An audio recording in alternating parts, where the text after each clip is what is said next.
let's talk about Godzilla versus Kong. And Dave, the first time these two squared off in a movie was 1962.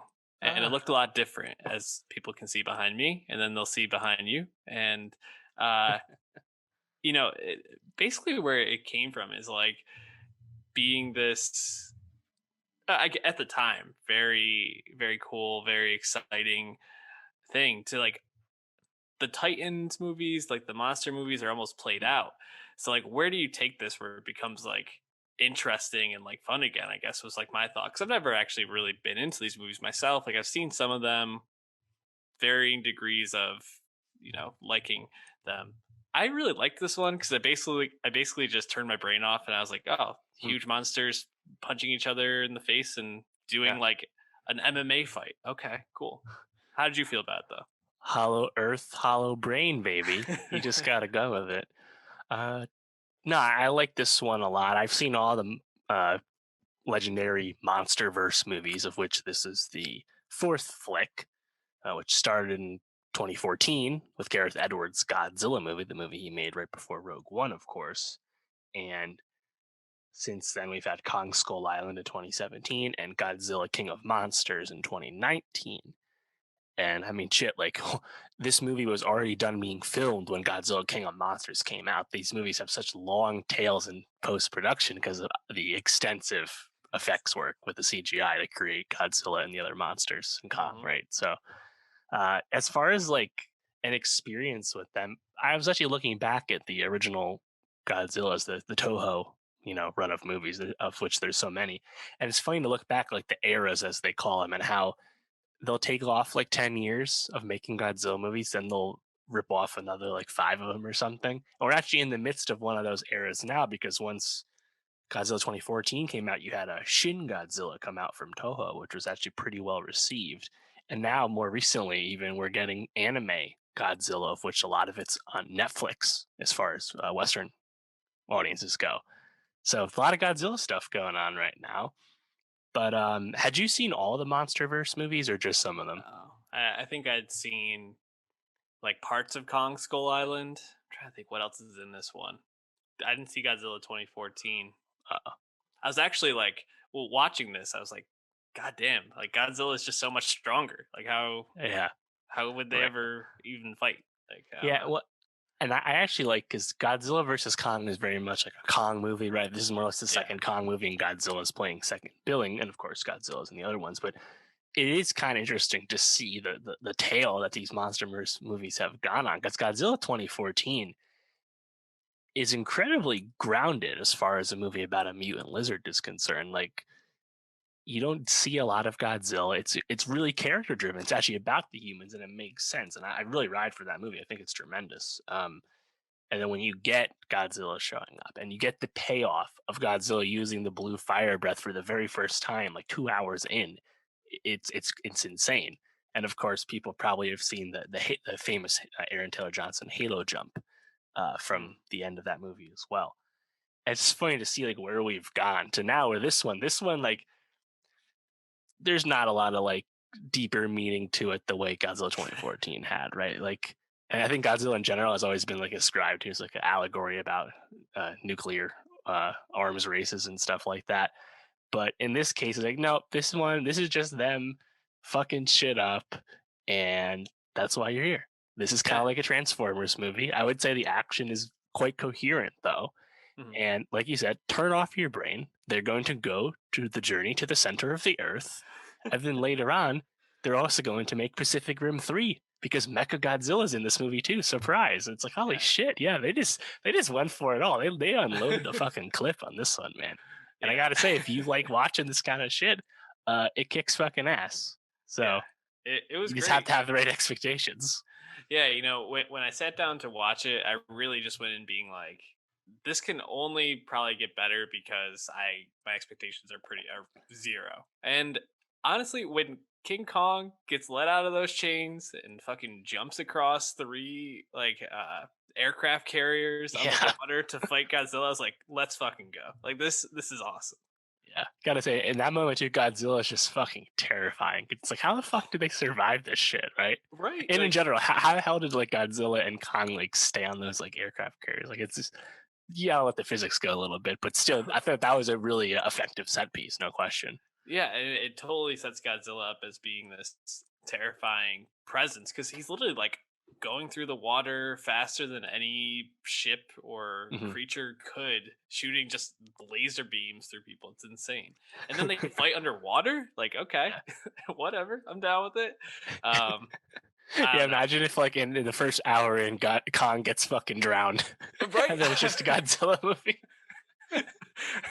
I mean, if this was like real life, Godzilla just fucking destroys him. Like, I don't Sure. know. It's a no fight. But because it's a movie, it's not real life, and we know that these creatures don't exist. Right.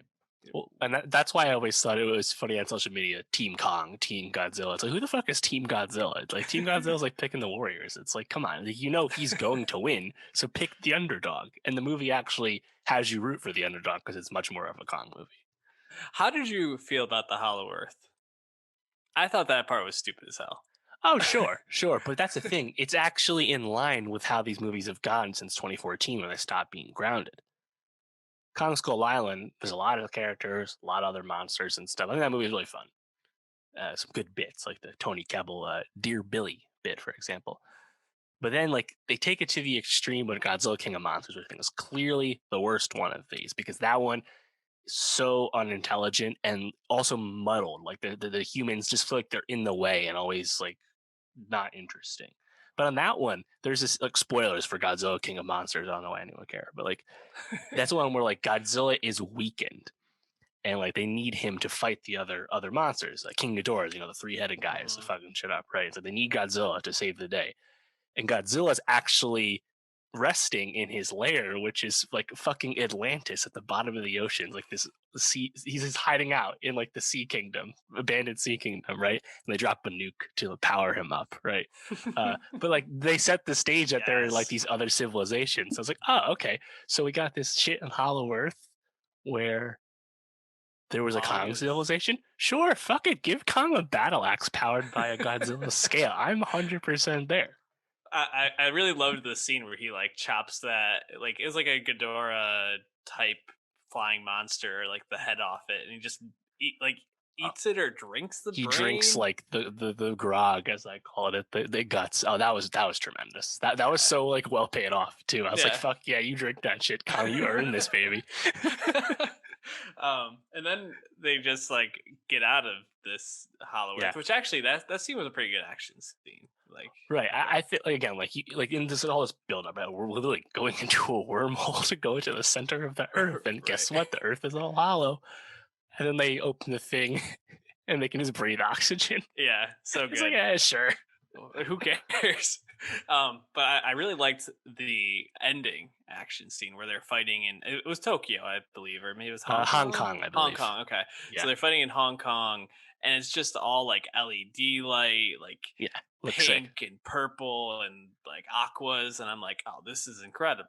Yeah, This you is got the great. call back to like traditional King Kong where he's hanging on like the spire. Looks like he's on the Empire State, of course. Really like And that one. And in the end, Dave, the humans are the real monsters, which is Mhm. what this is all about, really.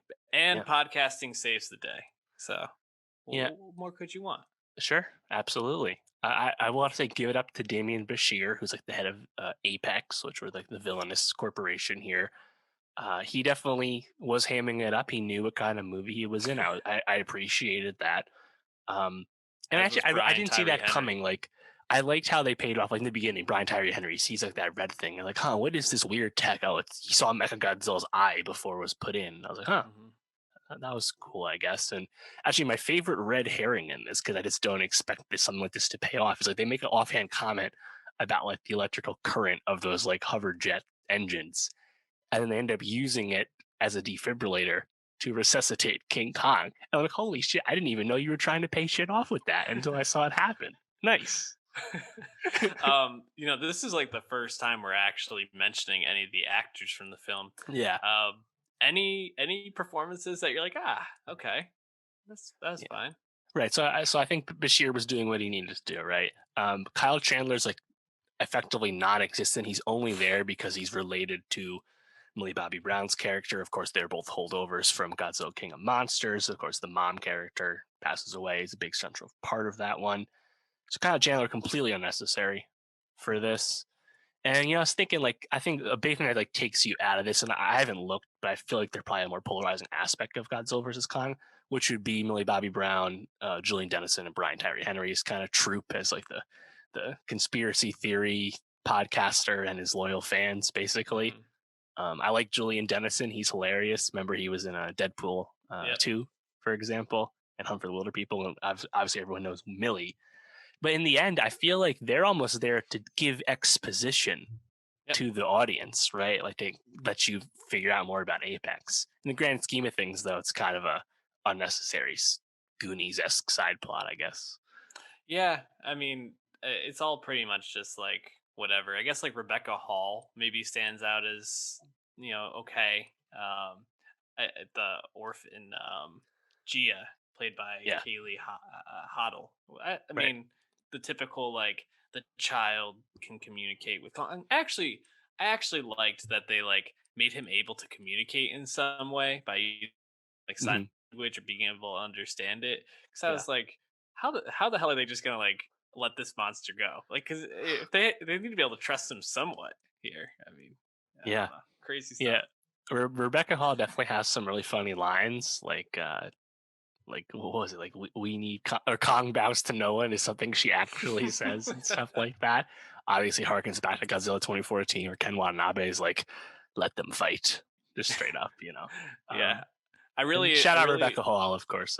Everyone's loved her since The Town, but I feel like she's not yeah. the in the most high profile stuff usually. So No, I really like it. Apparently, in an interview, she described her character as the Jane Goodall of Kong, which I just am like, you wow, know what? Accurate. good for her.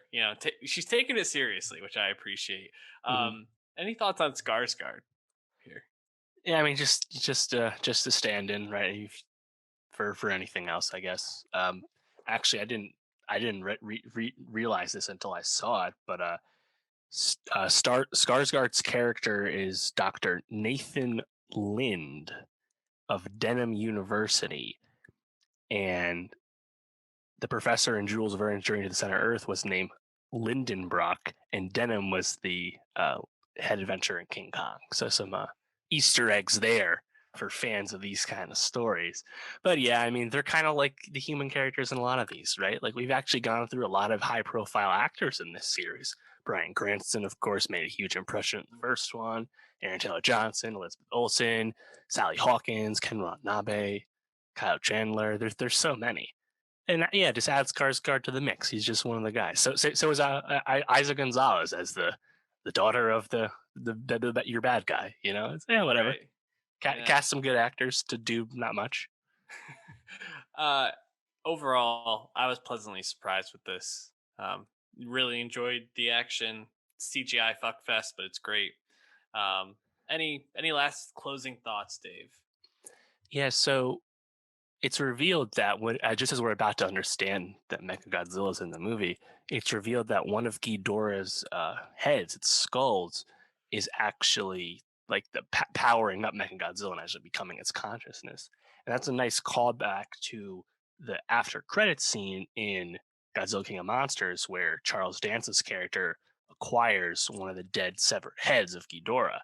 I actually thought it was hilarious that they were ended up when that fails and the Pacific Rim aspects fails and they just can't control it, Mechagods, they basically resurrected Ghidorah into a robot body. I was like, wow. Again, did not think you were going to take it to this level, but shout out for trying. Like that was pretty ambitious. I have to say, no, I don't think anyone predicted. Maybe I'm wrong, but I certainly didn't predict that's how Ghidorah's head was going to come back into play. I'll tell you that. Me neither, Dave. So we're both surprised, at least. All right. Well, why don't we wrap up there? Watch. I mean, it's on HBO. If you have But HBO Max, watch well, it. we should note that this is an absolutely gigantic hit at the box office, despite being on HBO Max in the U.S. This is with ease the biggest movie release of the pandemic, and it has already outgrossed Wonder Woman 1984, the domestic box office, and it's holding strong in its second weekends in China and elsewhere around the world. So seems like this is going to be a really good success for Warner and Legendary. And I mean, right now it only is made about 100 million less than Godzilla King of Monsters made, which of course was released in normal circumstances. So this is definitely, I think, what Hollywood was looking for. And I gotta say, the movie feels like it came out at a good time, right? A lot of people, leading up to Easter weekend, but like I think a lot of people were on board just to kind of watch this and have an event film, So HBO Max, Snyder Cut, and Godzilla versus Kong to wrap up March, and you're getting receipts at the box office too. Very, very, very good times over at Warner. Nature is healing as Kong and Godzilla destroy Hong Kong once again. The coastal I tweeted this, but the coastal housing markets in this world are just like shot. Yeah, I actually saw that as a critique. This is supposed to take place, roughly as long, you know, far away from Godzilla 2014 as we are in real life, so like 6, 7 years or something. And yet the world of the MonsterVerse is completely unchanged. It's like, yeah, there's huge monsters that rise from the deep and fuck shit up, yet no, our defenses are still basically like normal. There's no precautions Yep. made. We're still gonna shoot our fucking missiles at Godzilla like it does a blessed thing. Like I was like, huh, no one's really learned anything in this world, have they? It seems like Whatever. like the real world in a lot of sense. So It's a good point.